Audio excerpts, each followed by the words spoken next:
네, 시작하겠습니다. 네, 반갑습니다. 네, 반갑습니다.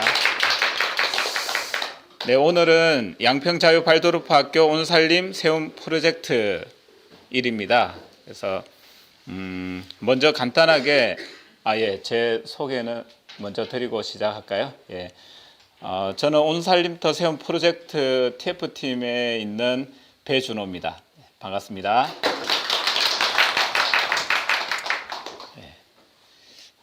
먼저 온살림터 프로젝트에 대해서 간략하게 말씀드리고 진행을 하도록 하겠습니다.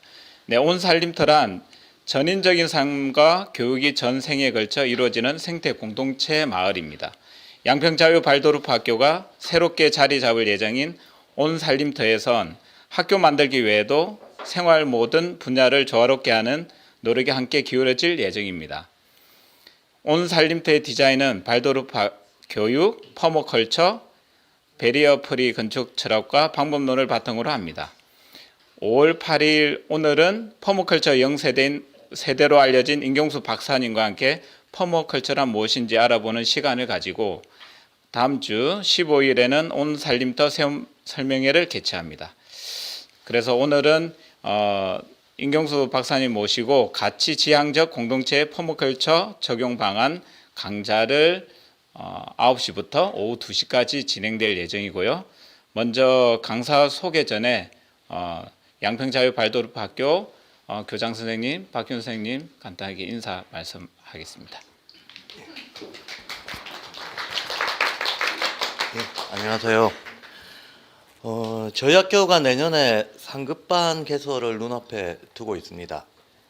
그리고 어제는 4년 동안 계속해왔던 생명역동농업의 올해 강좌를 마무리하는 날이기도 했습니다.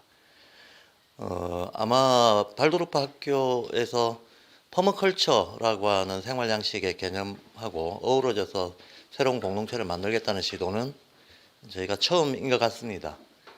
네, 앞서 제가 이제 생명역동농업 얘기를 한 거나 제 상급반 얘기를 한 거는 이제 그럼에도 불구하고 저희가 비록 작은 학교지만 사람들이 마음의 준비, 내용의 준비를 아주 자연스럽게 오랫동안 해왔다라고 믿습니다. 파머컬처라고 하는 게 우리한테는 조금 새로운 개념이지만 실은 인지학적인 세계관을 바탕으로 저희가 추구하려고 했던 저희의 교육 이념과 원칙과 너무나 정말 잘 어울리는 어떤 생활운동의 방향이다 라고 다들 확신을 하고 있고, 비록 시작은 저희들이 조금 용기를 내서 이제 작게 시작을 하고 있지만 우리 아이들의 미래에 이게 하나의 자연스러운 생활이 될 수 있기를 바라고 그렇게 될 거라고 정말 확신합니다. 예, 고맙습니다. 오늘 이렇게 먼 길을 와주신 임경수 박사님한테 감사드립니다. 예.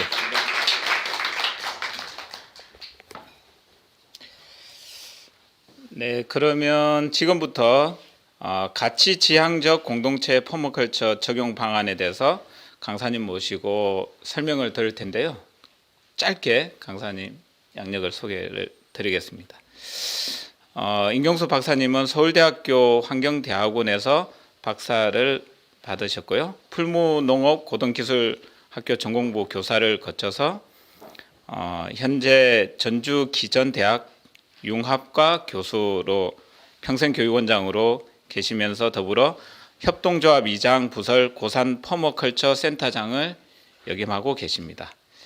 네, 그러면 강사님 모시고 9시부터 2시까지 강의를 듣도록 하겠습니다.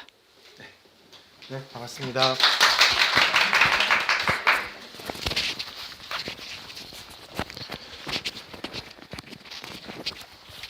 네, 그러면 시작하도록 하겠습니다.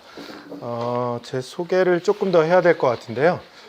저는 원래 공대를 나왔습니다. 그러니까 화학공학이 전공인데요. 환경 공부를 하려고 환경대학원에 진학을 했고요. 뒤에 잠깐 나오겠지만 석사학위를 대기오염 가지고 논문을 썼습니다. 그 공부를 계속 했어야 되는데요. 석사를 마치고 다른 생각이 들어가지고 농업 가지고 이제 박사학위를 받게 됐습니다. 그래서 이제 농업과 환경하고의 관계 뭐 이런 걸 이제 고민하다가 호주의 크리스탈 워터스라고 하는 생태 마을에 가게 됐고요. 뒤에 이제 좀 더 자세한 얘기가 나옵니다. 거기에서 이제 퍼머컬처를 배우게 된 거죠. 거기에서 이제 인생이 달라졌습니다. 네, 그 전까지는 이제 뭐 대학에 가서 선생 짓을 시작해야 되겠다 이랬다가 현장에 들어가야 되겠다 이렇게 생각이 들어서 일단 농촌을 잘 몰라가지고 이제 풀무학교에서 교사 생활을 좀 했고요. 그리고 이제 농촌 마을들을 생태 마을로 조금 전환시켜 보자. 그래서 이제 회사를 만들어서 사회적 기업위장이라고 하는 회사를 오랫동안 했습니다. 그러다가 이게 마을만 가지고 농촌 문제가 해결되지 않아서 좀 지역 단위의 일을 해보고 싶어가지고 이제 전북 완주로 가게 됐고요. 거기에서 뭐 완주는 대강 아시죠? 요즘 유명해져서 뭐 로컬푸드, 사회적 경제 뭐 이런 거가 농촌 지역으로서는 되게 잘 갖춰진 지역인데 그 일을 좀 시작을 했고요. 그 이후에는 좀 여러 가지 일들을 하다가 또 어떻게 대학에 다시 오게 됐는데요. 역시 대학은 재미가 없더군요. 그래서 얼마나 있을지 모르겠습니다. 아무튼 뭐 중간에 아무튼 이제 박사학위를 받고 나서 퍼머컬처를 배우고 나서 여러 가지 이제 현장에서 주로 일을 하게 됐고요. 퍼머컬처가 제일 잘 나와 있는 건 농산림을 디자인하다 쪽에 잘 나와 있고요. 뒤에 있는 책들은 주로 이제 귀농하거나 귀촌할 때 도움이 되는 얘기들이 좀 많이 있습니다. 혹시 나중에 필요하시면 보시면 될 것 같습니다. 제가 퍼머컬처를 배운 게 2000년이니까요. 굉장히 오래된 거죠. 그죠? 우리나라에서 최초로 퍼머컬처를 배운 사람이더라고요. 보니까. 그래서 한국에 와서 굉장히 퍼머컬처가 중요하다 이런 얘기를 거의 20년을 떠들었는데 최근 갑자기 퍼머컬처가 유명해졌어요. 그 이유는 아마 기후 위기였던 것 같아요. 그래서 이제 그 중간에 이제 퍼머컬처를 배우고 외국에서 배우고 들어오신 분들이 있어서 지금 이제 퍼머컬처를 교육하고 있는 분들도 많이 있는데 이제 그런 분들이 활동하면서 또 기후 위기가 겹쳐가지고 그런 것 같습니다. 뭐 기후 위기는 대강 아시죠? 네, 온난화가스, 이산화탄소 뭐 이런 것들이 이제 문제인데 최근에 이제 정리된 건 이런 거잖아요. 2도씨가 넘어가면 산업화 이전보다 2도씨가 넘어가면 이 변화가 비가역적이라는 거죠. 그래서 되돌릴 수 없다는 겁니다. 2도씨가 넘어가서 이산화탄소를 다시 줄이더라도 다시 제온도로 가지 않는다. 그러니까 그 다음부터는 우리가 손 쓸 수 없다. 그래서 이제 전문가들은 1.5도씨 상승해서 막아야 된다. 이렇게 지금 주장하고 있는 겁니다. 그러다 보니 2030년에 이산화탄소 45% 감소해야 되고요. 2030년 얼마 안 남았잖아요. 2050년에는 이산화탄소가 이렇게 광합성을 하면 식물로 흡수되잖아요. 또 해양으로도 흡수되고요. 그 흡수되는 거와 배출되는 거가 같게 만들어야 된다. 그래야 이제 더 이상 뭐 우리가 피해를 받지 않는다. 이렇게 정리가 된 거죠. 그래서 이제 시간이 얼마 없다라고 하는 거가 지금의 얘기입니다. 뭐 이걸 막자고 하는 가장 큰 흐름은 그린 뉴딜입니다. 그런데 이게 시각을 되게 산업적으로 보고 있거든요. 그러니까 경제 성장은 계속 해야 되고 일자리도 계속 만들어야 되고 그래서 뭐 저처럼 이제 환경 문제를 공부한 사람 입장에서 보면 이게 막아질까? 사실은 우리가 성장 중심의 경제 성장 뭐 이런 거에 대한 무언가 다른 대안들을 모색해야 되는 거 아닌가 뭐 이렇게 이제 보고 있는데요. 여전히 이제 우리 이른바 이제 사회의 주류인 사람들은 여전히 뭐 이렇게 막을 수 있다 이렇게 생각하고 있는 것 같아요. 뭐 이런 와중에서 사실은 농업은 되게 뭐 여태까지 그래왔지만 소외되어 있습니다. 농업이 기후 위기에서도 사실은 아주 큰 비중을 차지하고 있지 않아요. 그럼에도 불구하고 산업적인 비중에 비하면 그래도 이산화탄소 배출량이 되게 많습니다. 그래서 농업 분야도 이제 이산화탄소 배출을 적게 해야 된다 이렇게 이제 전문가들이 얘기하고는 있어요. 한데 아주 신경을 많이 쓰고 있지는 않습니다. 여하튼 그 자료를 보면 그래도 음식을 만들고 폐기하는 과정까지 다 합치면 전 세계 이산화탄소 배출량이 26%나 차지하고 있습니다. 그러니까 굉장히 많은 거죠. 그리고 가축이 되새김하면서 나오는 메탄가스가 있는데 메탄가스는 원래 이산화탄소보다 훨씬 더 많은 온난화를 촉진시키는데 이게 이제 21배나 온난화를 촉진시킨다고 그래요. 그런데 메탄가스 발생량의 10%를 차지하고 있으니까 이 부분도 이제 무시할 수 없는 거죠. 그래서 이런 부분들을 좀 고쳐야 된다라고 얘기하는데요. 사실은 또 조금 더 깊게 들어가 보면 농업이 가해자가 된 이유는 우리 흔히 말하는 얘기로는 약탈적 방식의 농업을 하고 있는 거거든요.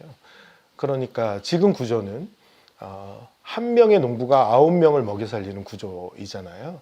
이 방식으로 과연 이게 해결될 수 있는 거냐, 이런 근본적인 물음이 조금 있어야 되는데 그냥 기술적으로 이거 해결할 수 있다, 여전히 이제 그렇게 보고 있는 거죠. 한데 농업 부분에서 이산화탄소를 막는 것 이외에도 농업 부분이 할 수 있는 역할이 있다는 건데요. 그게 뭐냐면 농업 부분에서 이산화탄소 배출을 적게 하면서도 농사를 지을 수 있어야 되지만, 농사를 지음으로 해서 대기 중에 이산화탄소를 없앨 수 있거든요. 그게 뭐냐면 토양 안에 잡아넣는 겁니다. 그러니까 우리나라 같은 경우는 유기물질이 만들어지면 그 유기물질이 토양으로 가죠. 겨울이 있기 때문에 완전 분해되지 않거든요. 1년 동안. 그래서 그냥 토양에 남아 있습니다. 예를 들면 열대우림 같은 경우는 습도가 충분하고 온도가 높으니까 토양 안에 있는 모든 유기물질은 분해돼서 지상에 나무가 돼 있어요. 그게 열대우림인 거죠. 그래서 우리는 오해를 했죠. 여기는 생산성이 높구나. 그래서 열대우림을 자른 거예요. 불태워서 자르잖아요. 그럼 또 자랄 줄 알았어요. 토양에 유기물질이 없기 때문에 자라지 않습니다. 그래서 열대우림은 취약한 겁니다. 대신에 우리는 사계절이 있기 때문에 유기물질이 토양 안에 떨어지더라도 분해가 빨리 일어나질 않아요. 그래서 토양 안에 유기물질로 존재하거든요. 그렇기 때문에 우리가 농사를 통해 가지고 또는 산림을 통해 가지고 이산화탄소를 흡수시키면 그게 토양 안에 남는다는 겁니다. 그렇기 때문에 오히려 대기 중에 있는 이산화탄소를 없앨 수 있는 역할을 하는 거죠. 덜 배출하는 것뿐만 아니라. 그래서 농업이 두 가지죠. 농사를 짓는 데 있어서 이산화탄소를 덜 배출하면서도 토양 안에 유기물질을 남겨놓게 한다면 기후위기를 막을 수 있다라고 하는 겁니다. 그래서 농업이 그 방식을 바꾼다면, 약탈적인 방식에서 무언가 유기적인 방식으로 바뀐다면 기후위기의 해결사가 될 수 있다는 거죠. 그런데 그럴 수 있는 방법 중에 하나가 바로 퍼머컬처라는 겁니다.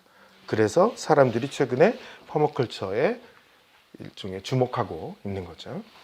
자, 그럼 이제 퍼머컬처가 뭔지 들어가 볼까요? 말씀드린 대로 저는 대기오염 가지고 논문을 썼습니다. 사실은 그 당시가 제가 88년에 90년에 석사학위를 받았어요. 그런데 그때만 하더라도 환경운동은 전체 사회운동에 약간 아웃사이더였어요. 그래서 무슨 얘기를 많이 했냐면, 환경은 파이가 커져야, 빵이 커져야 사람들이 인식하는 운동 아니냐. 지금은 노동자들, 노동운동, 인권운동 이런 게 급한데 너는 왜 환경운동을 하냐, 뭐 이런 비판을 받고 있을 때였죠. 그런데 이제 제가 쓴 논문은 저소득층이 사는 데가 환경오염이 더 심하다였어요. 그걸 분석한 거죠. 이게 서울시 대기오염도 그림인데요. 보시는 대로 지금 저소득층이 사는 데가 환경오염이 더 심합니다. 그러니까 일종의 환경 문제에도 옛날 용어로 치면 계급이 있다 인 거고요. 요즘 용어로 치면 정의를 구현해야 된다, 뭐 이런 걸 증명하게 된 거죠. 아무튼 그래서 뭐 논문 상도 받고 이렇게 신문에도 나오고 조금 유명해졌어요. 그런데 이제 다른 생각이 참 많이 들더라고요. 무슨 생각이 들었냐면, 제가 대학원에서 공부한 거는 환경 문제가 생기고 난 다음에 그걸 어떻게 처리할 거냐, 관리할 거를 공부했습니다. 근데 더 좋은 방법은 뭐예요? 아예 안 생기게 해야 되는 거잖아요. 그래서 그게 뭘까를 이제 고민하게 된 거죠. 처음엔 교육이라고 생각을 했어요. 그래서 환경 교육책을 많이 봤습니다. 거기 보면 이렇게 나옵니다. 아마 뭐 우리 인지학적 관점하고도 비슷할 텐데, 지식을 아무리 가르쳐줘도 소용없다. 자연에 대한 태도가 바뀌어야 된다, 이렇게 얘기하거든요. 그럼 태도를 바꿀 수 있는 방법론들을 환경교육학자들은 계속 찾는 거예요. 그럼 뭐 희한한 것들을 막 시도해요. 실험도 하고요. 그런데 이제 엉뚱한 생각을 한 거죠. 예를 들면 이런 겁니다. 동양 음악을 듣는 사람하고 서양 음악을 듣는 사람하고 환경에 대한 태도가 같을까 다를까? 여러분은 어떻게 생각하세요?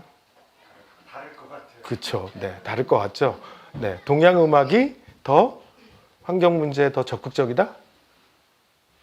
네, 아니시라 그러고 그렇다고 하고, 네, 근데 그냥 저 스스로 동양 음악 아닐까 이렇게 생각한 겁니다.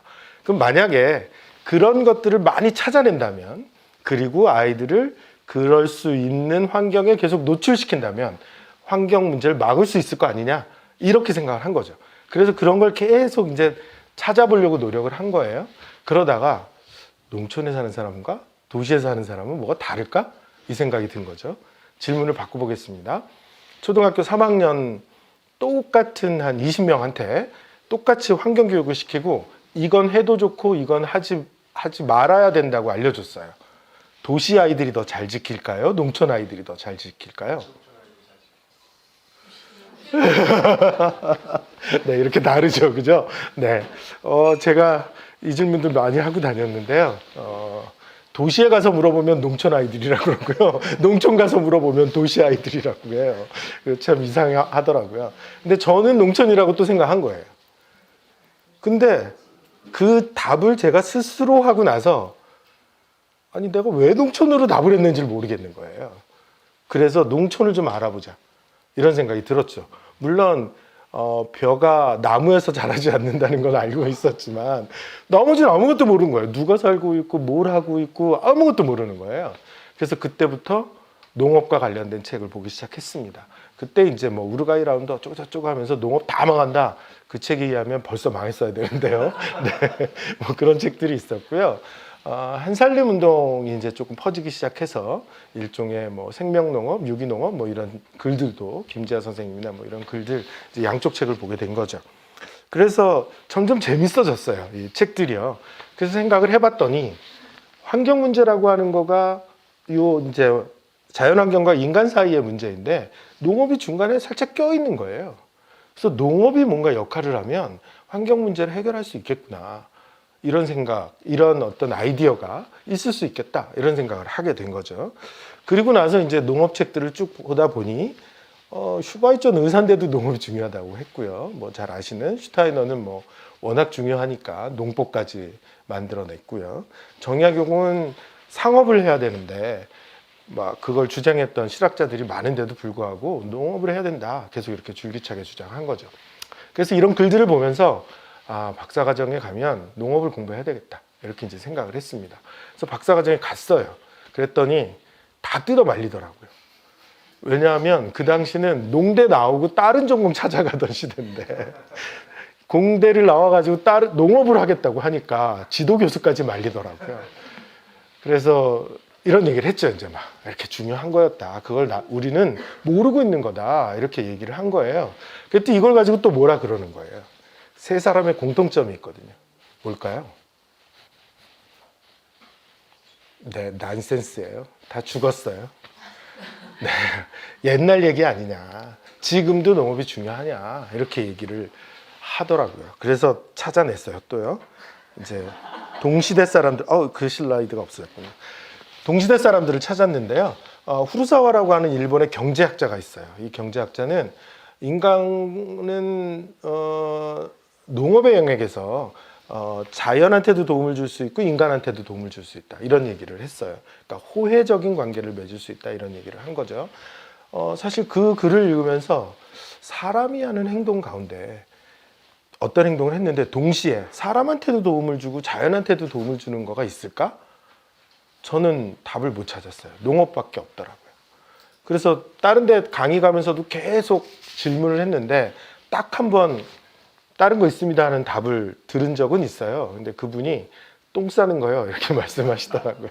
근데 이제 적어도 그래서 의도적인 행위 가운데는 없다는 거죠.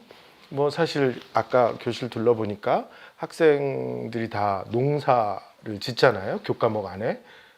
농부를 키우시려고 하는 건 아니죠. 이 학교가요. 근데 사실 교육적 효과가 있다고 판단하시는 거잖아요. 이거는 그 미국의 시인이자 농부인 웬델베리가 그런 얘기를 했죠. 농업은 교육에 있어서도 굉장히 중요하다. 이런 얘기들을 했습니다. 이래서 아무튼 이제 결심을 굳건히 하고 논문을 쓰기로 했어요. 박사과정에 가서. 농업은 사실은 굉장히 많은 것들을 알고 있어야 됩니다. 기본적으로 토양을 기반으로 농사를 짓기 때문에 토양에 대한 지식을 알고 있어야 되고요. 거기에 기후를 통제할 수는 없지만 활용해야 되죠. 그 다음에 우리가 원하는 걸 키우기 위해서 경작 활동을 하고 그 과정에서 에너지가 들어갑니다. 이 모든 지식을 알고 있어야 돼서 종합과학이라고 하죠. 또 여기서 파생된 여러 가지 기구나 도구들을 사용해야 돼서 종합기술에도 속하고요. 그러다 보니 어떤 분들은 이건 종합예술이다 뭐 이렇게까지 얘기를 합니다. 하지만 농업의 실체는 무기물질을 유기물질로 만드는 거죠. 무기물질을 유기물질로 만들 수 있는 유일한 존재는 식물입니다. 그래서 거기서부터 우리가 식량을 얻거나 그걸 다시 동물한테 줘서 거기서부터 우리가 필요한 걸 또 얻는 행위가 바로 농사인 거죠. 한데요. 이게 기본적인 상황인데요. 저는 환경과 농업과의 관계를 계속 이제 찾다가 이런 그림을 하나를 찾았어요. 이 그림이 경작지의 질, X축은요. Y축은 에너지의 인풋, 에너지가 얼마나 들어가냐는 거죠. 그 다음에 사선으로 되어 있는 게 생산량입니다. 자, 경작지의 질이 일정하다면 생산량을 높이려면 뭐가 들어가야 된다? 에너지가 들어가야 된다. 이 얘기죠. 에너지를 일정하게 넣었다면 경작지의 질이 높을수록 생산량은 높아진다. 그러니까 생산량과 관련해서 에너지 인풋과 경작지의 질은 상보적인 관계에 있다. 이 뜻입니다. 이거를 잘 나타낸 말이 있어요. 문전옥답이란 말이 있죠. 무슨 뜻이에요? 집 앞에 있는 경작지가 훨씬 더 비옥하다.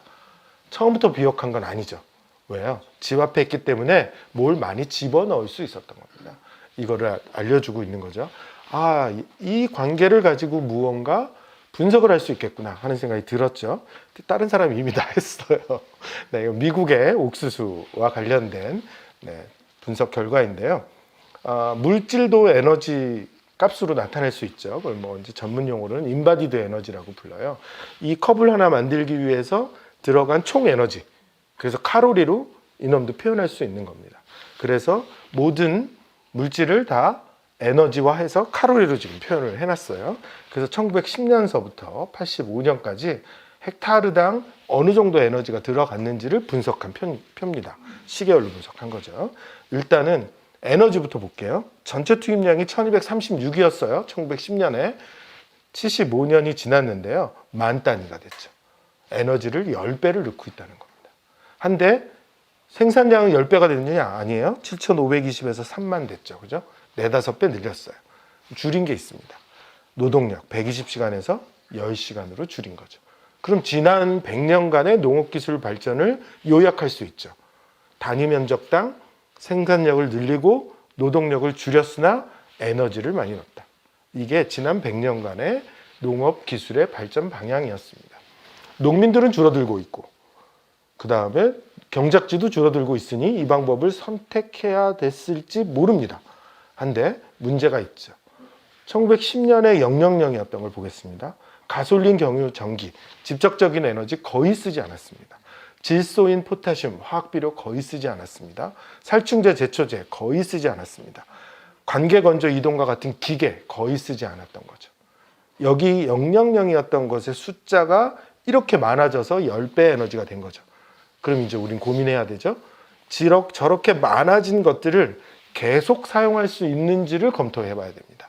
이 000이었던 것, 이거 없으면 쓸 수 없거나 만들어지지 않습니다. 뭘까요? 석유입니다. 지금 000이었다 이렇게 숫자를 늘린 건 석유에 기반해서 다 만든 겁니다. 사실은 지금의 농업을 화학 영농이라고 하죠. 앞에 가로하고 두 글자가 빠진 겁니다. 석유화학 영농입니다. 그게 빠진 거죠. 그래서 석유가 없으면 더 이상 이 농법은 지속 가능하지 않다는 겁니다. 그래서 이걸 보고 나서 그러면 이제 석유가 얼마 남았을지를 살펴봐야죠. 그죠? 네, 얼마 남았을까요? 지금 같은 속도를 이용한다면 얼마 남았죠? 네. 조금 비관적이시군요. 30년 남았습니다. 네. 이거를 피크 오일 곡선이라고 하는데요. 과거의 석유의 생산량을 과를 플로팅을 하고 이제 자원학자들이 그 다음에 미래는 예측을 한 거예요. 그런데 대부분은 변곡점을 지나서 다 감소되고 있죠. 그 이유는 대체 에너지가 충분하게 개발돼서가 아니고요. 석유를 더 이상 생산할 수 없기 때문입니다. 수요는 있으나 석유를 생산할 수 없기 때문이죠. 그래서 저 변곡점을 지난다. 물론 지금과 같이 기후위기, 그린 뉴딜 하면서 재생에너지가 조금 더 활발하게 하면 이 그래프는 달라질 겁니다. 하지만 많은 자원학자들이 20년 전에 그래프를 그릴 때는 이렇게 그래프를 그린 거죠. 이 꼭지점을 피크 오일이라고 합니다. 근데 피크 오일의 대부분은 지금 지났습니다. 우리가 인지를 못해서 그렇지 피크 오일을 지난 시대라는 거죠. 자원학자들이 이렇게 얘기하죠. 석탄이 채굴되고 문명이 바뀌었죠. 그죠? 마찬가지로 피크 오일 전 시대와 피크 오일 후 시대는 문명이 달라지는 일종의 기준이 될 거다. 이렇게 지금 얘기하고 있는 거죠. 아까의 그림과 이걸 두 가지를 놓고 보면 앞으로 석유가 없어지기 때문에 아까와 같은 농법을 지속할 수 없다. 농법이 지속되지 않는다는 얘기는 우리의 식량이 담보되지 않는다라는 거죠. 저는 이거를 20년 전에 알게 됐어요. 그래서 계속 이 주장을 하고 다녔는데 지금도 농업정책은 별로 신경을 쓰고 있지 않습니다. 네, 이렇습니다. 그래서 저는 이런 생각도 들어요. 내가 뭘 잘못 분석하고 있는 건가? 내가 뭘 잘못 판단하고 있는 건가? 이런 생각까지 들던데요. 아무튼 이래서 이거에 대한 대안을 찾아야 된다 하는 거가 이제 그 당시 생각이었죠. 그래서 우리는 쌀을 먹기 때문에 쌀을 농사 짓는 농부들의 농법이 과연 에너지적으로는 환경적일까라고 하는 걸 분석해야 되겠다. 이렇게 생각을 한 겁니다. 그 당시에 막 오리 농법이 아니고 이거 우렁이 농법이에요. 글씨가 잘못됐네요. 우렁이 농법이 막 시작됐어요. 이분이 처음 우렁이 농법을 개발하신 분입니다. 충북 음성에 계시고요. 돌아가셨어요. 이분 노는 저렇게 한쪽에 도랑을 팝니다. 그리고 겨울에는 심지어 비닐까지 쳐요. 왜냐하면 물고기도 있고 우렁이도 있기 때문입니다. 그래서 벼를 심고 나서 물을 이제 채우면 이제 물고기들도 막 논에 다니고요. 이제 우렁이들도 사는 거죠. 자, 여기에 우렁이를 키우는데 이런 우렁이를 키웁니다. 저게 알입니다. 빨간 게. 이건 열대산 우렁이입니다. 우리 우렁이는 풀을 먹지 않습니다. 열대산 우렁이는 풀을 먹습니다. 우리 우렁이는 태생이고요. 열대산 우렁이는 난생입니다. 그래서 이렇게 알을 낳는 거죠. 원래는 이분 아들이 이걸 식용으로 들어왔어요. 그래서 논 한쪽에서 키워봤는데 실패합니다. 맛이 없어요. 네, 풀을 먹기 때문에 맛이 없습니다. 그래서 실패를 했는데 이 할아버지가 보니까 풀을 먹는 거예요. 그래서 이걸 갖고 제초를 할 수 있게끔 만들어낸 거죠. 자, 이렇게 이제 우렁이 농법이 시작되고 있었고요. 이게 이제 오리 농법이죠. 오리가 이제 작은 풀들을 먹습니다. 그다음 벌레도 잡아먹고 또 똥 싼 게 논으로 가고 그런 순환 과정을 거쳐서 유기농업을 하고 있는 건데요. 그 효과가 아주 큰 것 같진 않아요. 그런데 더 큰 효과는 논에 오리가 있으니까 농약을 절대 안 쳤다 라고 하는 소비자들의 인식을 명확하게 하는 데는 큰 도움이 되죠. 네, 그래서 주로 이제 오리를 처음 낳는 날 아이들을 데려와 가지고 오리를 풀어주면 저렇게 오리들이 논 사이를 다니면서 이제 제초를 합니다. 자, 이런 농법들이 들어오고 있었고, 그럼 이런 농법들을 에너지 관점에서 한번 비교해 보자 했던 거죠. 복잡한 과정은 빼고 결론만 말씀드리면 이렇습니다. 농약을 쓰지만 적게 쓰는 논 가장 왼쪽에 있고요. 무농약논, 오리나 우렁이를 안 쓰는 논, 그 다음에 오리논, 우렁이논 이렇게 이제 4개 논을 1년 동안 농사하는 과정들을 다 조사를 한 겁니다. 그래서 봤더니 제가 예측컨대는 오리나 우렁이논의 전체 막대 그래프가 작았어야 돼요. 왜냐하면 맨 위가 노동에너지고요. 하얀 데가 태양에너지니까 이거는 같은 지역에서 거의 같습니다. 그 다음에 빗금쳐 있는 데가 재생에너지에 기반한 거고 검은 거가 이제 화석, 재생 불가능한 에너지에 기반한 건데 우리가 이미 오리 농법과 우렁이 농법은 친환경적이라고 이제 알고 있었으니까 당연히 저쪽이 낮아질 거라고 생각하고 특히 까만 부분은 낮을 거라고 생각한 거예요. 그런데 그거마저도 그렇게 막 현저한 차이는 같지 않고요. 심지어 무농약논은 까만 부분이 무척 길잖아요. 저게 길어서 전체 막대 그래프까지 길어진 거죠. 처음엔 제가 조사를 잘못했는 줄 알았어요. 아니 농약도 안 치고 이분은 화학비료도 안 넣거든요. 그런데도 이게 왜 이렇게 커졌지? 제가 뭔가 곱하기를 잘못하면 이렇게 나올 수 있거든요. 그래서 처음부터 다시 다 점검을 했어요. 맞더라고요. 이유는 물론 무농약 하시는 농법 전체가 이렇다는 건 아니에요. 제가 했던 논 한 개가 이렇다는 거죠. 이분은 카톨릭 신자예요.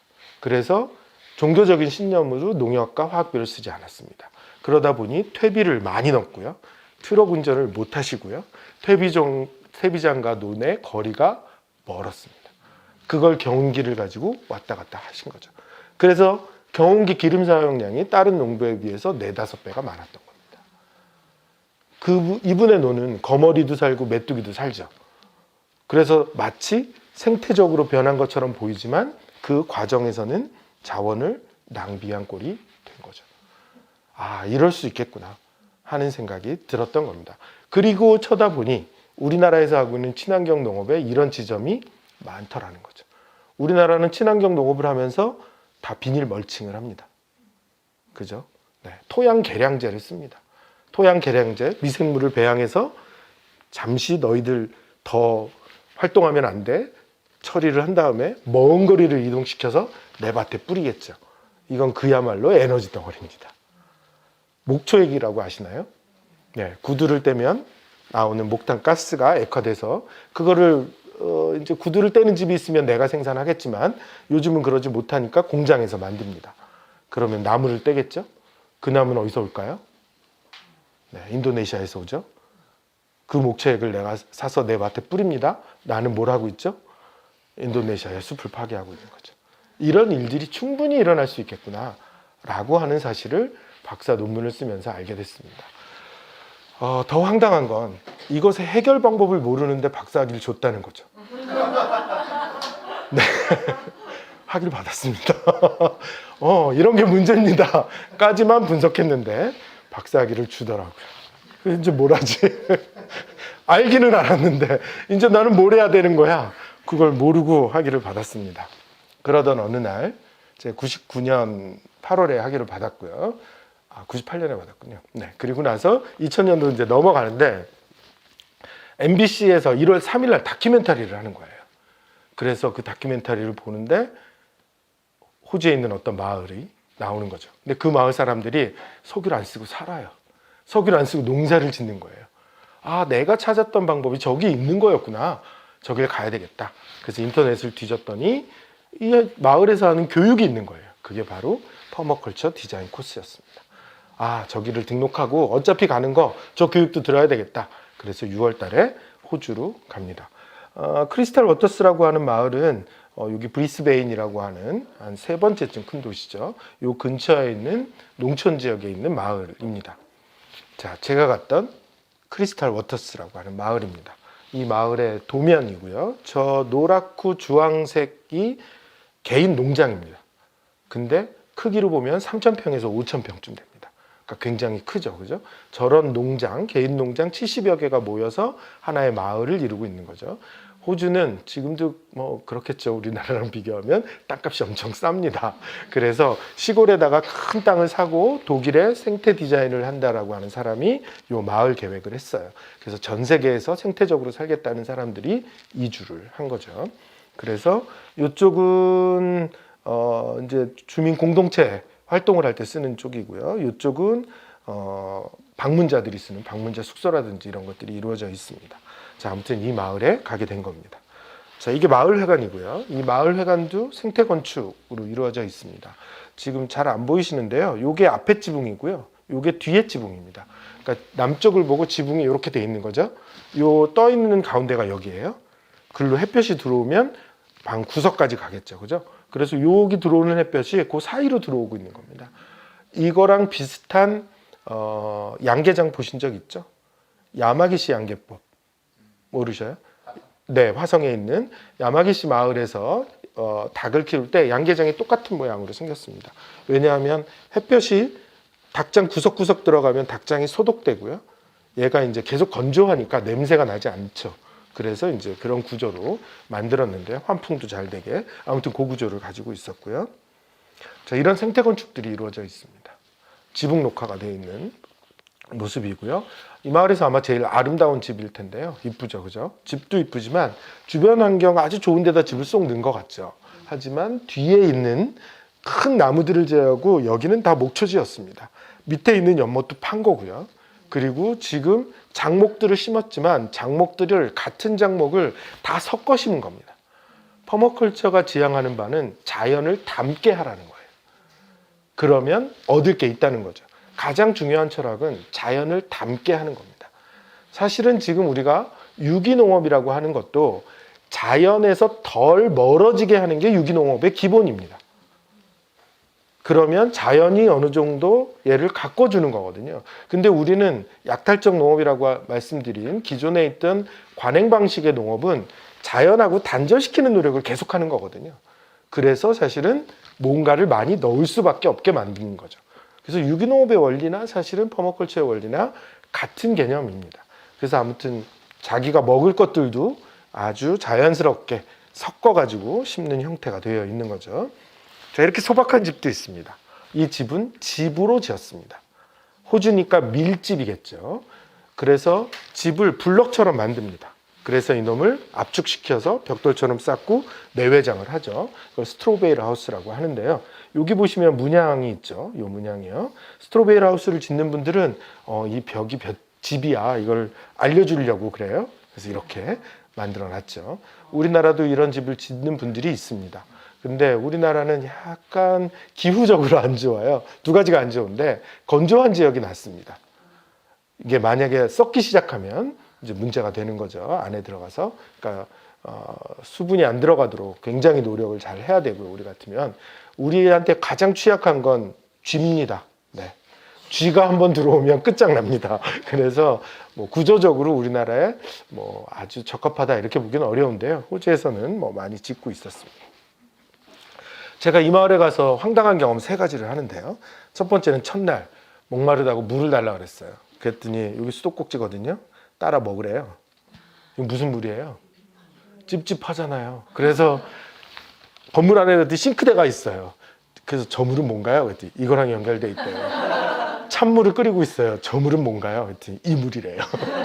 그래서 찬물을 먹었습니다. 찝찝해서 끓인 거를. 네. 근데 뭐 한 3, 4일 살았더니 이제 무감각해져서 그냥 여기서 따라 먹고 아무 문제 없더라고요.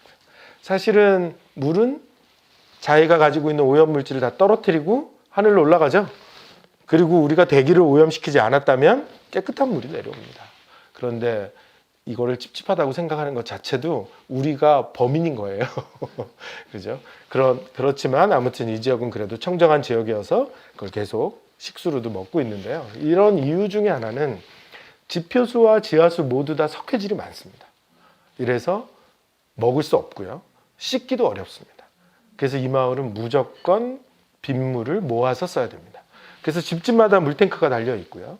그리고 집 몇 집은 또 보조 탱크, 또 몇 개는 또 탱크, 마을 전체는 큰 탱크를 여러 개 만들어서 중력으로서 계속 이 물을 공급해 줄 수 있게 그렇게 처음부터 설계되어 있습니다.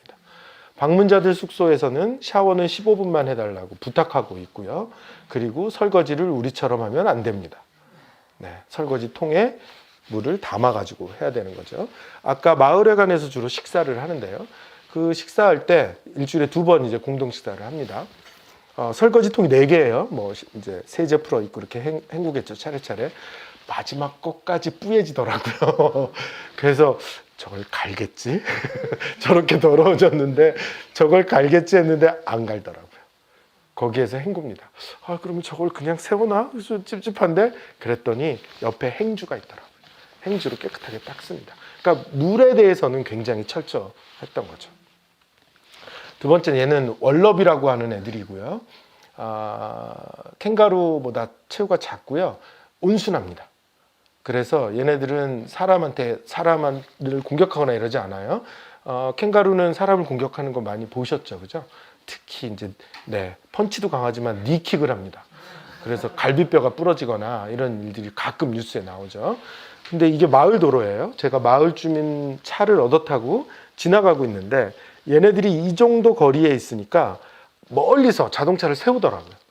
그리고 그냥 기다려요. 얘네들이 완전히 빠질 때까지. 하도 기다려서 난 수업 들어가야 되는데 하도 기다려서 혹시 제가 나가봐도 되나요? 이랬더니 나가봐도 된대요. 하지만 제가 위협받을 정도 거리까지 가면 안 된다 하더라고요. 그래서 어느 정도 거리까지 갔는데 쓱 쳐다보고 또 자기 일을 해요. 그래서 더 이상 오지 말라는 뜻이구나. 그리고 이제 안 갔죠. 그랬더니 이제 지들끼리 이제 가더라고요. 그 다음에 차를 움직여요.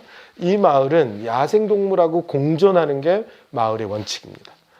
그래서 개고양이를 못 키웁니다. 사람한테는 반려동물이지만 야생동물한테는 위협적이 되겠죠. 그래서 개고양이가 한 마리도 없습니다. 자, 이게 쓰레기 분리수거함이고요. CW는 크리스탈 워터스의 약자입니다. 34가 의미하는 건 뭘까요? 숫자 34. 네. 이 마을의 쓰레기 분리함의 개수입니다. 이 마을의 폐기물 관리 원칙은 우리 마을에서는 바깥으로 아무것도 내보내지 않는다가 원칙입니다. 그래서 모든 물건은 철저하게 분리해서 여기에다가 모아놓습니다. 예전에 깡통하고 이 뚜껑하고 따로 됐죠. 그거 따로 분리하게 되겠습니다. 그렇게 분리해 놓으면 누군가는 다시 쓴다입니다. 그래서 다 이렇게 분리합니다. 종이도 두꺼운 종이, 얇은 종이, 코팅한 종이 다 따로 분리합니다. 이걸 지키면서 살고 있는 거죠. 그래서 70년대 만들어졌는데 90년대 중반에 유엔으로부터 환경 주거상을 받게 되고 그것을 보고 그때 MBC에서 다큐멘터리 취재를 갔던 거죠. 그리고 이제 제가 2000년에 이 마을을 방문하게 됐던 겁니다. 자, 이렇게 공유지가 있고요. 아까 보셨던 개인 농장 말고는 다 공유지예요. 그 공유지 중에 일부는 목처지어서 그거를 임대해서 이렇게 소를 키우는 분도 있고요. 또 이렇게 취미 활동하시는 분들이 있어요. 그러면 모여가지고 이제 연습을 합니다. 제가 이 악기를 또 까먹었어요. 아무튼 한 4명 정도가 큰 실로폰인데 합주를 할 수 있습니다. 그래서 이런 연습을 하다가 이제 주말 같은 때 공연하겠다고 이렇게 방을 붙여요. 그러면 밥 먹고 주민들이 이제 구경을 하는 거죠. 처음엔 조금 난해한 음악을 하더니 좀 익숙한 리듬이 나왔어요. 근데 주민들이 나와서 마당에서 춤을 추더라고요. 처음엔 신나게 춤을 추더니 누가 뭐라고 외쳤어요. 그러더니 춤의 내용이 바뀌었는데 영춤이 이상한 거죠. 이제 물어봤어요. 춤 이름이 뭔가요? 그랬더니 지렁이 춤이랍니다. 지렁이 춤은 어떻게 출까요? 어디서요? 땅바닥에서요. 땅바닥을 기어다니는 겁니다. 그런데 그 지렁이랑 지렁이가 만나면 막 타 넘을 거 아니에요.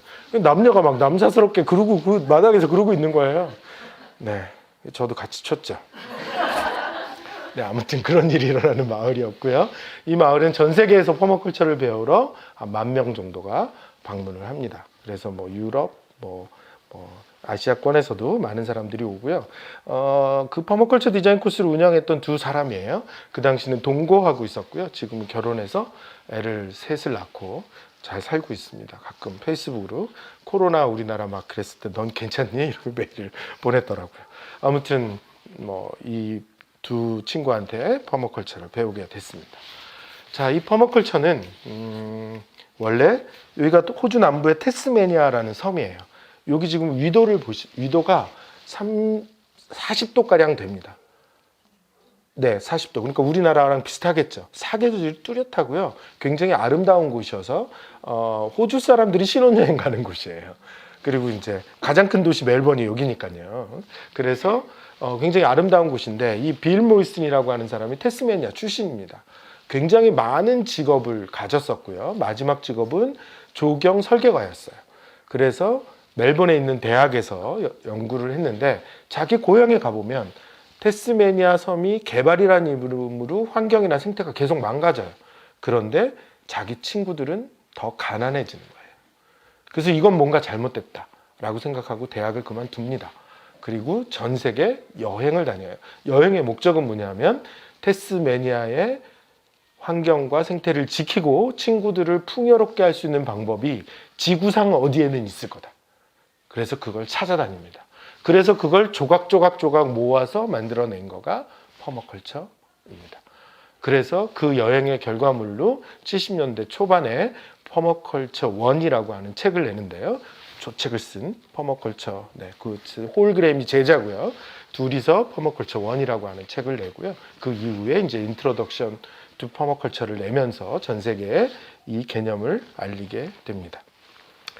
자, 그래서 그 이전부터 우리가 생태마을이라고 하는 곳들이 있었어요. 그런데 나중에 이 퍼머컬처가 빌 모리슨이 정리하고 나서 많은 생태마을들도 이 퍼머컬처를 받아들이게 됩니다. 근데 외국에서 우리는 흔히 이제 에코빌리지라고 얘기를 하는데요. 외국에서는 IC라고 하는 말을 더 잘 씁니다.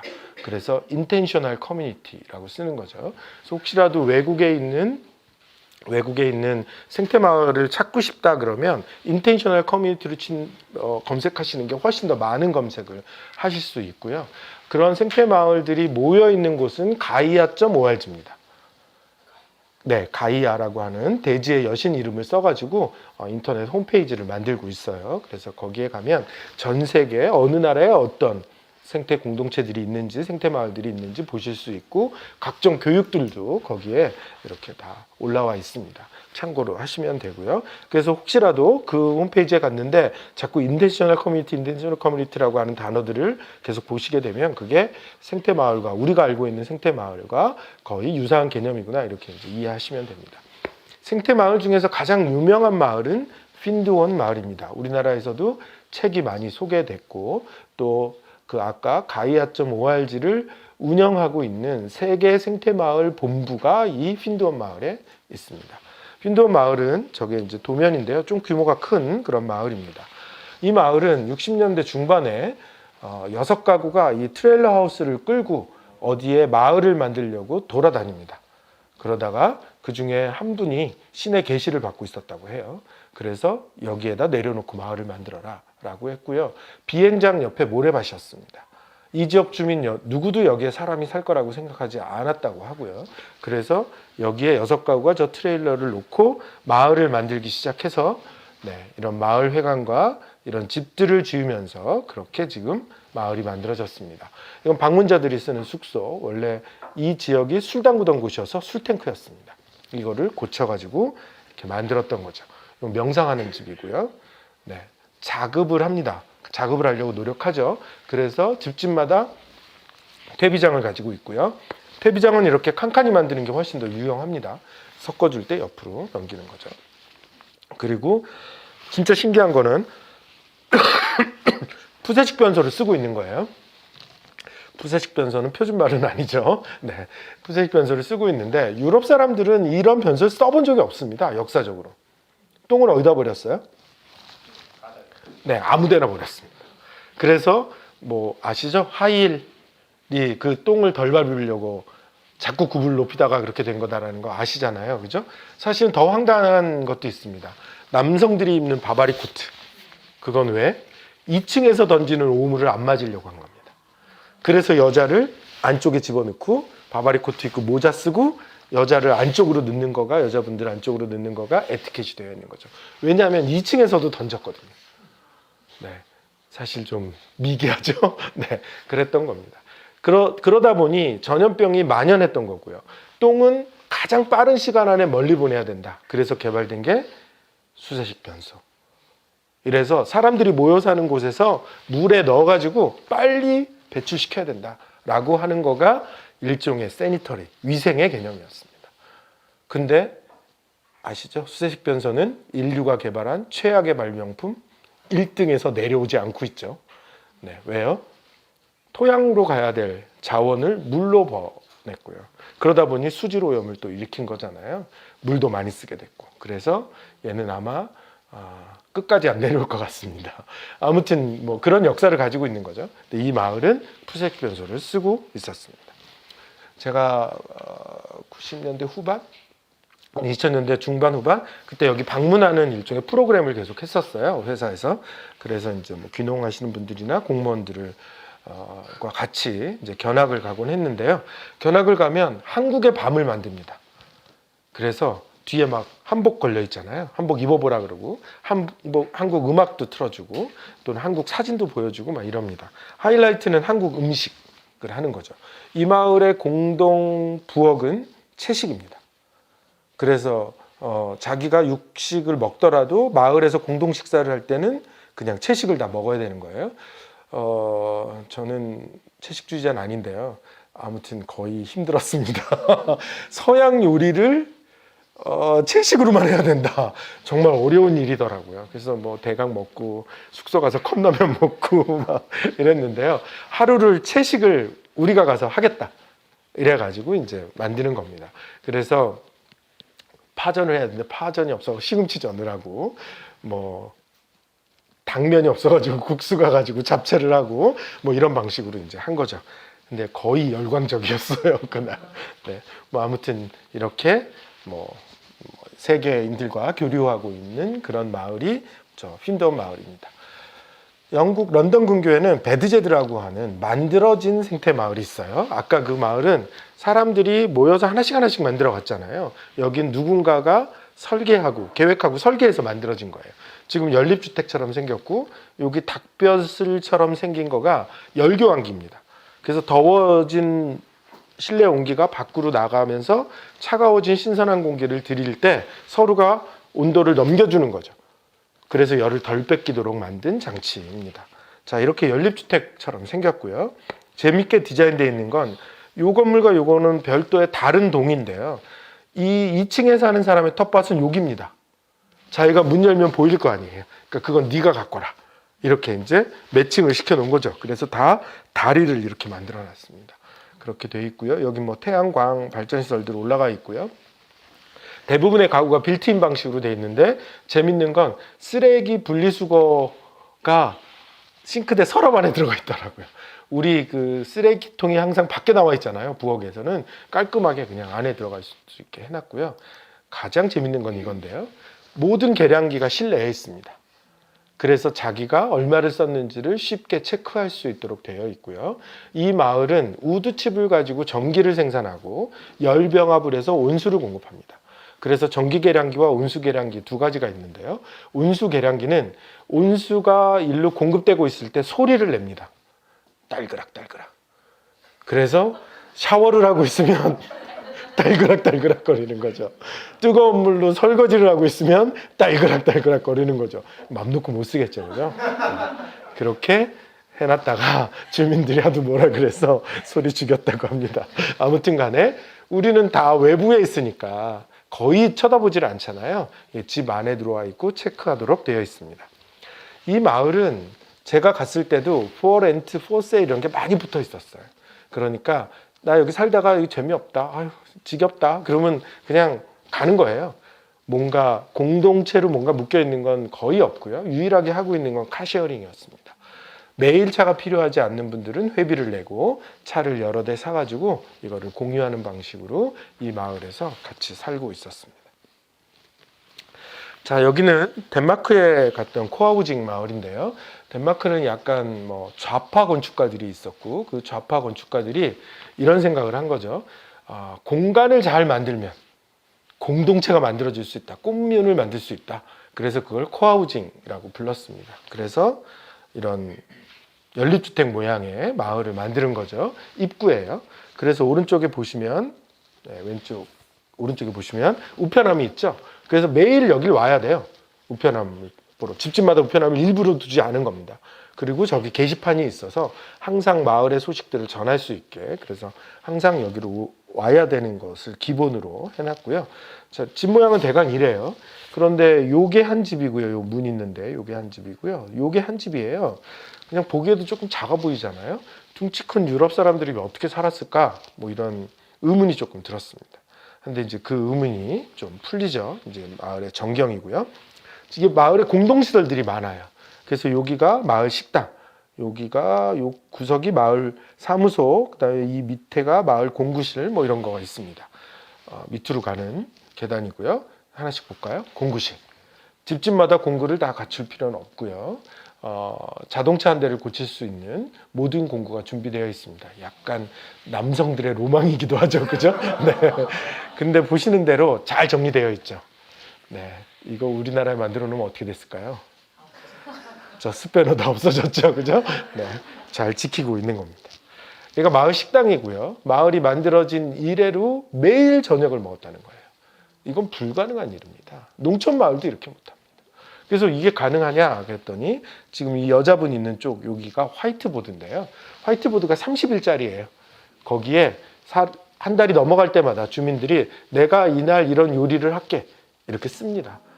그러면 그날 내가 먹을게 하고 사람 수를 기입하는 거죠. 그렇게 자율적으로 돌아가는 거예요. 근데 뭐 비는 날이 있잖아요. 그러면 아무도 안 하네. 그럼 내가 할게. 이러면서 한 달씩을 채우면서 20년간 같이 밥을 먹었다는 거죠. 제가 갔던 날 요리를 잘 못하시는 분이 당번이었어요. 근데 제가 핀드원을 갔다가 이 마을을 갔는데 그래도 손님 온다고 요리 잘하는 할아버지로 바꿔놨더라고요. 그래서 핀드원에서 네 풀만 먹다가 이 마을에 갔더니 처음 요리가 연어 샐러드였고요. 두 번째가 목살과 비슷한 요리인데 거의 우리나라 족발과 비슷한 양념을 가진 그런 요리를 먹을 수 있었습니다. 아이들 놀이방이 있었고요. 근데 아이들이 다 성장해서 용도가 폐기됐어요. 그래서 이거는 어떻게 쓸까 좀 고민하고 있었습니다. 집집마다 세탁기가 없고요. 공동 세탁방을 가지고 쓰고 있었습니다. 세탁기 한 대랑 건조기 한 대 가지고 쓰고 있었는데요. 이거 불편하지 않냐? 라고 물어봤는데 여기 걸 보여주더라고요. 무언가 약속을 하고 팻말을 놓게 돼 있는 겁니다. 그래서 이게 뭘까 하고 물어봤더니 예를 들면 제가 지금 빨래가 세탁기에서 끝났어요. 그런데 요 건조기에 남의 빨래가 있죠. 거기에 이제 10분 남았다고 기계가 알려줄 거 아니에요. 근데 누구 빨래가 뒤에 줄 서 있죠. 그럼 이 양반 난 20분 건조할 거라고 20분 팻말을 넣어놓고 간 겁니다. 그럼 내 빨래도 줄을 세워놓고 나도 20분 이렇게 해놓고 팻말 넣어놓고 가는 거죠. 그러면 이 건조가 끝난 사람이 오겠죠. 그 사람이 자기 빨래를 꺼내면서 남의 빨래를 넣어주는 겁니다. 그리고 20분 눌러주는 겁니다. 그러면 넣을 때 뺄 때만 오면 되죠. 여러 번 올 필요가 없잖아요. 이걸 약속한 겁니다. 이러면서 이걸 지키고 있는 거죠. 공동체는 불편합니다. 네, 불편합니다. 하지만 덜 불편하게 만드는 일종의 지혜가 있어야 되는 거죠. 자, 이렇게 하고 있었고요. 아까 식사 준비를 할 때 이런 의문이 들으셨을 거예요. 요거 먼저 얘기하고. 이쪽이 보일러실입니다. 들어가면 빨랫줄이 막 천장에 걸려 있어요. 왜냐하면 비가 오게 되는 경우 이제 밖에다가 못 널잖아요. 또 자기 집까지 막 빨래를 들고 가야 되잖아요. 그러니까 옆에 여기 항상 보일러실이니까 열이 있으니까 여기다 널라는 거죠. 그럼 남의 빨래랑 막 섞일 거 아니에요. 색깔이 다른 빨래집게 5개가 있습니다. 그래서 내 빨래는 동일한 색깔로 집어넣으면 그래도 안 섞이겠죠. 뭐 이런 노력들을 하는 겁니다. 아까 식당을 보여드렸을 때 그러면 다 돈을 내나? 회비를 받나? 뭐 이런 생각을 하셨겠죠. 네, 그 의문이 여기서 풀리는데요. 요 노란색 문이 농산물 창고입니다. 보시는 대로 자물쇠가 없습니다. 누구나 꺼내갈 수 있습니다. 예를 들어서 어떤 집이 40만 원어치의 농산물을 한 달에 먹는다고 하죠. 1년이면 얼마예요? 500만 원 돈이 되죠. 그죠? 이 마을이 40가구면 그 돈을 1년을 모으면 얼마가 될까요? 곱셈이 잘 안 되시는군요. 네, 2억 원이 됩니다. 네, 2억 원이죠. 그래서 이 마을의 지도자가 이 마을을 운영하시는 분이 인근 농촌 마을에 가서 우리 1년에 2억 줄게. 일주일에 2번 여기다 네가 알아서 채워놔. 이렇게 한 거죠. 그럼 농민 입장에서 보면 나쁠 게 없죠. 2억의 매출을 그대로 안정적으로 가져갈 수 있으니까 뭐 예를 들면 우리가 일상적으로 먹는 것들이 있을 거 아니에요. 우리 같으면 뭐 감자, 양파, 마늘 뭐 이런 것들을 기본적으로 넣고 계절마다 나올 수 있는 것들을 넣는 거죠. 이 방식을 CSA라고 부릅니다. Community Supported Agriculture라고 부르죠. 그러니까 이 마을의 어떤 커뮤니티가 농업을 지원한다 이 뜻입니다. 그래서 그걸 실현하고 있는 거였습니다. 그래서 여기에 이렇게 그냥 다 가져갈 수 있으니까 그 식사 당번인 사람은 여기서 그냥 재료 가져가면 되는 겁니다. 그 돈만큼을 이 가구당 얼마씩 지불하고 있는 거죠. 그럼 또 이렇게 생각하시겠죠. 화요일 날 농산물이 들어오니까 내가 가장 먼저 가서 내가 필요한 거를 딱 우리 집 냉장고에 다 쟁겨놔야지. 이렇게 생각할 수도 있겠죠. 그죠? 한데 그래봤자 그 다음 공급일에 또 채워지는 겁니다. 그럴 필요가 없는 거죠. 그래서 살고 있는 집에 갔더니 우리처럼 양문형 냉장고 없고요. 네, 다 자기 키만한 냉장고 가지고 충분히 살고 있었다는 거죠.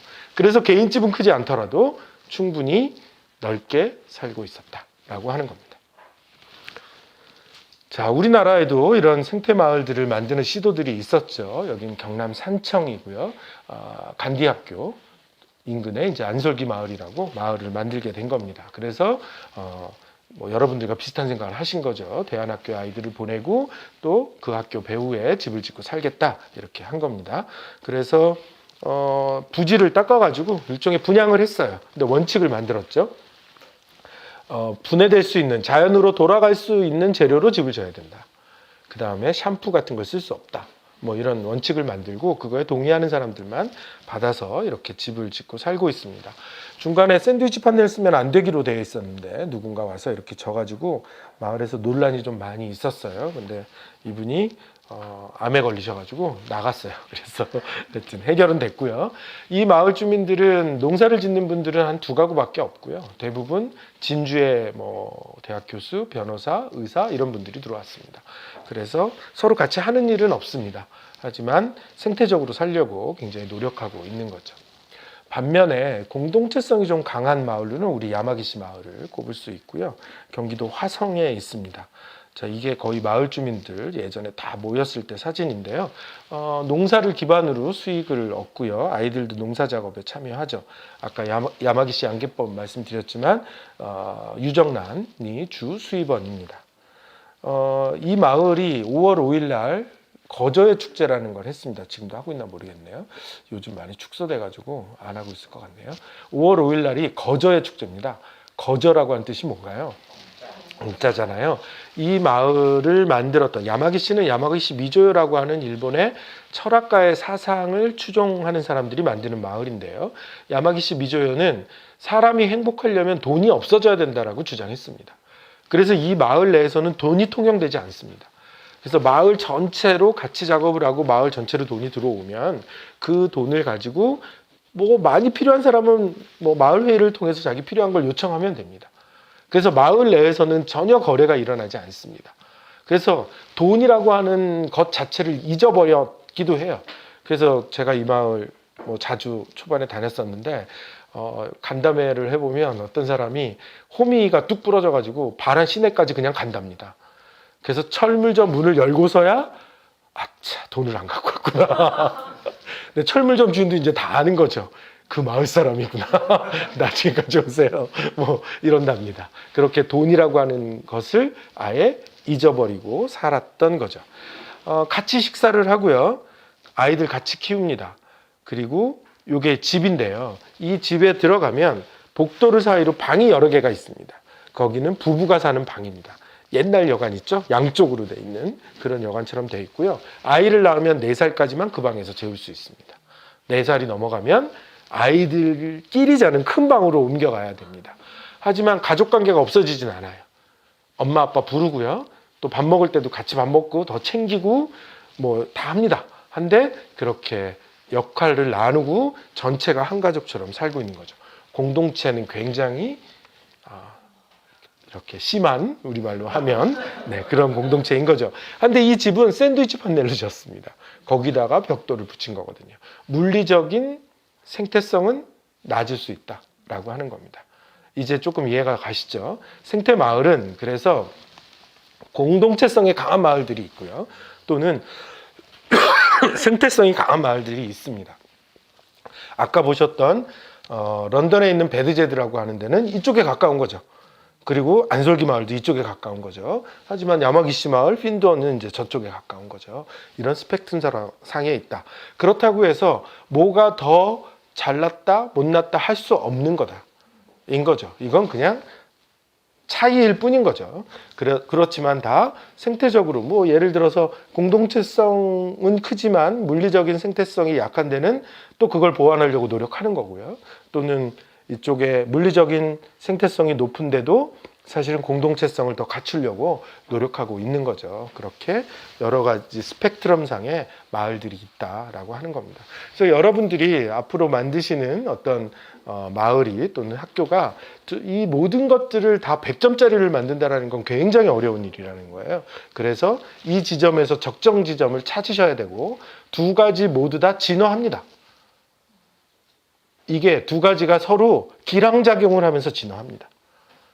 그러니까 물리적인 생태성을 만들면서도 일종의 공동체성을 높일 수 있는 거고요. 공동체성이 점점 높아지면 물리적인 생태성도 또 더 많은 수요가 있어서 따라가게 된다는 거죠. 그래서 너무 높은 수준의 생태성이라든지 공동체성 이것을 너무 심각하게 고민 안 하셔도 된다. 여러분들이 합의할 수 있는 수준에서의 생태성과 합의할 수 있는 수준에서의 공동체성을 가지고 시작하시고 그 속에서 진화하면서 여러분들의 색깔과 모습을 만들어 가야 되는 거죠. 네, 그렇게 정리하시면 좋을 것 같습니다. 아무튼 간에 퍼마컬처는 지속 가능한 지구를 만들 수 있는 그런 지침서이긴 합니다. 사실은 이 퍼마컬처는 아까 그 빌 모리슨이 전 세계 여행을 다닌다고 했잖아요. 한국에도 왔습니다. 그거를 알게 된 건 제가 호주에 갔다가 풀무학교에 일하기로 했는데 교장 선생님이 내가 퍼마컬처를 호주에서 배우고 왔습니다. 이랬더니 빌 모리슨이 왔었어 이러더라고요. 그 여행 다닐 때 홍성에 온 겁니다. 많은 사람들은 외국에서 오면 우리나라 논을 보고 여기서 쌀이 얼마나 생산되나요? 내지는 돈이 얼마나 벌었냐를 물어보는데 빌 모리슨은 희한한 걸 물어보더래요. 이 논이 언제부터 논이었나요? 이걸 물어보더라는 거죠. 그래서 그 논을 경작하고 있는 할아버지한테 이거 언제부터 논이었어요? 라고 물어봤더니 할아버지가 먼 산을 쳐다보시면서 아버지 때도 논이었고 할아버지 때도 논이었고 몇백 년 됐다. 1000년이 넘었을지도 모른다. 이렇게 얘기했던 이제 빌 모리슨이 깜짝 놀랐다는 거죠. 그래서 홍승면 선생님의 그 당시 교장 선생님의 주장은 빌 모리슨이 한국에서 호주로 가는 비행기 안에서 퍼머컬처라고 하는 말을 만들어냈을 거다. 퍼머컬처는 퍼머넌트 플러스 어그리컬처의 합성어거든요. 그래서 만들어냈을 거다 주장하셨습니다. 그래서 이 주장이 맞으면 좋겠는데 퍼머컬처 책에서는 이렇게까지 나옵니다. 동아시아에서 영감을 받았다까지는 나오는데 한국이다라고 하는 말이 없는 거죠. 그런데 풀무학교 출신의 한 친구가 충남대를 다니다가 퍼마컬처를 배우러 태스메니아에 갔어요. 그래서 빌 모리슨 만났습니다. 빌 모리슨 지금 죽었어요. 죽기 전에 증언을 하나 얻었어요. 그래서 갔더니 너는 왜 왔니? 물어보더래요. 빌 모리슨이. 그래서 퍼마컬처 배우려고 왔습니다. 했더니 어디서 왔니? 그래서 한국이요. 갑자기 빌 모리슨이 꼴꼴꼴 웃더랍니다. 그러더니 퍼마컬처를 내가 한국에서 배웠는데 너는 한국에서부터 왔구나. 이렇게 얘기를 하더라는 거죠. 그래서 일단 간접적인 증언을 하나 얻어서 이렇게 얘기를 하고 있고요. 네. 한데 또 다른 증거들이 있습니다. 여러분들이 아는 농서 아시죠? 농사직서 이런 거 기억나시죠? 그죠? 그런 농서 중에 산림경제라고 하는 책이 있습니다. 무슨 내용이 들어가 있는 것 같으세요? 산촌 이런 얘기 들어가 있는 것 같죠? 전혀 아니고요.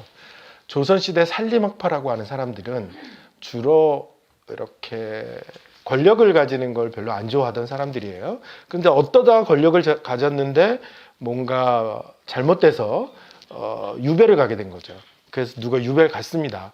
근데 농촌에 갔더니 이제 아무것도 모르잖아요, 시골에서.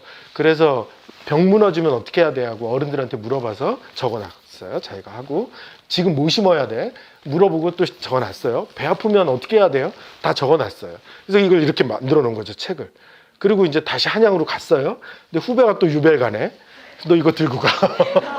너 살아남아야 돼. 라고 줬던 책이 산림경제입니다. 일종의 귀농 지침서였던 거죠. 그런 책들이 집대성돼 있는 게 임원경제지입니다. 그래서 임원경제지, 근데 이제 우리나라는 이걸 번역을 안 했어요. 이게 번역이 거의 한 자를 안다고 번역이 되지 않습니다. 한 문을 알아야 되거든요. 그래서 다 무슨 철학사장 이런 것들은 번역을 해도 이런 기술서들을 우리는 거의 번역을 안 했거든요. 일본은 그런 거 굉장히 잘합니다. 근데 우리는 안 했는데 제가 이제 농촌 활동 하다가 후배들이 전화를 하고 찾아왔어요. 그랬더니 왜 왔냐고 물어봤더니 임원경제지를 번역하고 있답니다. 근데 그럼 니네들 한문을 읽을 줄 아냐? 그랬더니 동양 철학을 공부했다는 거죠. 그래서 이 책을 한번 봤는데 너무 재밌어서 번역을 시작했고 그 얘기를 선배한테 했더니 철학과 나오고 돈 번 선배가 3억을 쐈답니다. 그래서 지금 초벌이 거의 끝났는데 3억이 다 떨어졌다고. 네, 이걸 어떻게 지자체랑 연결해서 할 수 없느냐 뭐 이렇게 뭐 물어보러 왔었어요. 아무튼 그 친구들이 지금 거의 완역이 끝났습니다. 그래서 임원경제지 인터넷에 뒤지시면 책이 30몇 권쯤 아마 검색이 될 거고요. 네. 서유구라고 하는 사람이 썼는데 서유구의 호가 풍석입니다. 파주 출신이고 그래서 이 친구들이 파주로 가서 풍석문화재단이라고 하는 걸 운영하고 있고요. 혹시 관심이 있으시면 풍석문화재단에 기부하시기 바랍니다. 자, 일단 강의 여기까지 일단 하고요. 잠시 쉴 겸 뭔가 해보려고 하는데요. 쉬고 하실래요? 아니면 요걸 드리고 쉬실래요? 하시면서 쉬실래요? 하면서. 네, 좋습니다. 네. 네, 마이크. 네. 자, 제가 여러분한테 땅을 드릴 건데요. 이거 한 장씩. 네. 온라인으로 들으시는 분들은 약간 그러실 것 같은데 여기 올려놨으니까 이런 식으로 바둑판 모양으로 네, 땅을 만드시면 됩니다.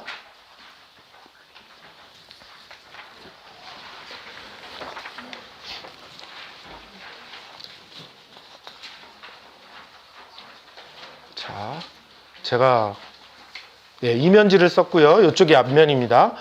야, 제가 아주 좋은 강사여서 땅도 드리죠. 네. 그래서 이 땅은 60m 곱하기 80m 네모 반듯한 땅을 제가 사서 드리는 겁니다. 그래서 지금 바둑판 모양으로 끊겨져 있는 건 한쪽이 10m입니다. 한 칸이. 그러니까 10m 곱하기 10m. 바둑판 하나가 30평, 33평쯤 되겠죠. 전체 면적은 1320평쯤 돼서 이게 전업으로 농사 짓기는 작고 그렇다고 집만 짓고 살기에는 크고 아주 애매한 면적입니다.